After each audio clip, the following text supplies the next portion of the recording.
Everyone, কি অবস্থা সবার? আশা করি অনেক বেশি ভালো আছেন।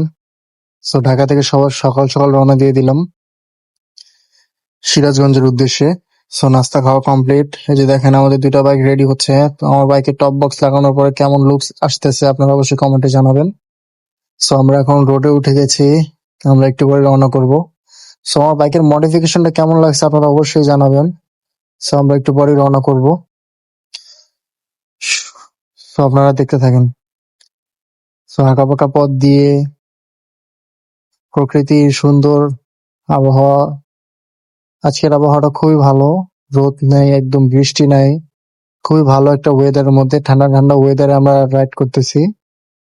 সো পিছনে আমার ফ্রেন্ড আছে, আর আমার পিছনে আমার আরেকটা ফ্রেন্ড আছে। সো আমরা চারজন মিলে যাচ্ছি।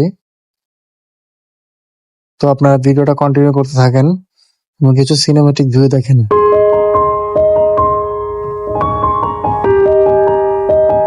সো গ্রামীণ এলাকার ভিতরে চালাতে গেলে বাইকের অনেক কিছু মেনটেন করে চালানো লাগে, যেমন বেশি করে স্পিড ওঠা যায় না বাইকের ভিতরে। আপনি চাইলেই ওভারটেক করতে পারবেন না, এই যে সিএনজি অটো অনেক বেশি থাকে রোড রাস্তার মধ্যে। তো আমরা খুবই সতর্কতা সহ চালাচ্ছি। সো আমরা আসার পরে আমরা একটু ঘুরতে গেছিলাম। সো দেখেন আমি বাইক নামাচ্ছি কিভাবে উপর থেকে, অনেকটা খাড়া, মোবাইল অতটা বোঝা যাচ্ছে না। সো এখানে আমরা নদীর ধারে যাচ্ছি। এই যে আমার ফ্রেন্ড আছে আরেকটা, ওরও বাইক নামানো হয়ে গেছে অলরেডি। সো আমরা এখানে কিছুক্ষণ আড্ডা দিব, দেন হচ্ছে আবার রওনা করব। সো আড্ডা দেওয়া শেষে আমি আবার বাইকটা তুলতেছি। সো দেখেন কি পরিমাণে খাড়া, বাইকটা অনেক বেশি সাউন্ড করতেছিল, তারপরে উঠছে।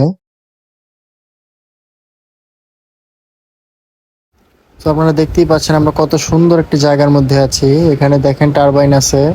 সো এখানে এটা হচ্ছে আপনার মেঘনা নদী। সো আমরা এখনই রওনা করবো আর অন্য দিক দিয়ে। তো আমার ফ্রেন্ডের বাইকটা আমি তুলে দিলাম, ও যেহেতু তুলতে পারতেছে না। সো জায়গাটা অনেক বেশি সুন্দর, দেখেন কি পরিমাণে ভিউ, মানে এক কথায় অস্থির একটা প্লেস, অনেক সুন্দর একটি জায়গা। এর জায়গার নাম হচ্ছে চায়নাবাদ। সো এই জায়গাটা খুবই বেশি পপুলার। সো আমরা এই জায়গাটার মধ্যে ঘুরতে গেছিলাম, দেখেন কি সুন্দর টারবাইন ঘুরতেছে। আমরা ঘোরা শেষে আবারও রওনা করলাম সিরাজগঞ্জের উদ্দেশ্যে। সো হাইওয়ের সুন্দর ওয়েদারের ফিল নিতে নিতে আমরা রাইড করতেছি। আমার বাইকের গতি ছিল সর্বোচ্চ ৮০-৮৫। সো আমি বেশি বাইক স্পিড তুলতে পারি নাই, কারণ এখানে স্পিড গান নিয়ে পুলিশ অনেক বেশি হ্যাসেল করে। হ্যাসেল না বলতে, এটা সতর্কতার জন্যই ওনারা চেক দেয়। সো ওইটা মেনটেন করেই বাইক আমি চালাচ্ছি। সো দেখেন আশেপাশের ওয়েদারটা কত বেশি সুন্দর। সো আমরা যমুনা সেতুর উপরে আছি, এখন আমরা যাচ্ছি।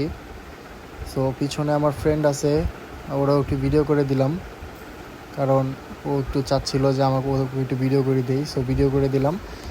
সো দেখেন কি সুন্দর সিনেমেটিক ভিউ আসতেছে, এক কথায় অস্থির। ওরাও ফোন দিয়ে ভিডিও ক্যাপচার করতেছে। সো আমরা যাচ্ছি সেতুর উপর দিয়ে, আর অনেক বেশি বাতাস ছিল, যার ফলে বাইক অনেক বেশি দুলতেছিল ডানে বামে। আমরা অনেক কষ্ট করে বাইক রাইড করতেছিলাম। সো কোনোভাবেই বাইকের গতি আমি বেশি উঠাতে পারছিলাম না। সো অনেকটা স্লো বাইক রাইড করতে হয়েছে, আর অনেক বেশি বাতাস ছিল। আর ওই দিন ওয়েদার অনেক বেশি খারাপ ছিল, একটু পরেই বৃষ্টি নামবে। সো এই বৃষ্টির মধ্যেই আমরা রাইড কন্টিনিউ করব। সো যাচ্ছি সিরাজগঞ্জের উদ্দেশ্যে। কি পরিমাণে সুন্দর হইলে মানে এমন একটা দৃশ্য পাওয়া যায়, আশেপাশের ওয়েদারটা এত বেশি সুন্দর, মানে এক কথায় অসাধারণ। সো আমরা এই সুন্দর পরিবেশের মধ্যেই আমরা বাইক রাইড করতেছি।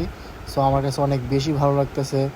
আপনাদের কেমন লাগতেছে আপনারা অবশ্যই কমেন্টে জানান, ভিউ আপনাদের কাছে কেমন লাগতেছে। সো ওই পাশে ডান পাশেই যে দেখতে পাচ্ছেন ওইটা হচ্ছে রেল লাইন। সো কমলাপুর থেকে ওই ট্রেনটা ছাড়ে সিরাজগঞ্জের উদ্দেশ্যে। সো আপনারা যারা ট্রেনে যাবেন তারা ট্রেনও যেতে পারবেন। সো আমরা তো বাইকার, এজ এ বাইক লাভার হিসাবে আমরা অলওয়েজ বাইকটাই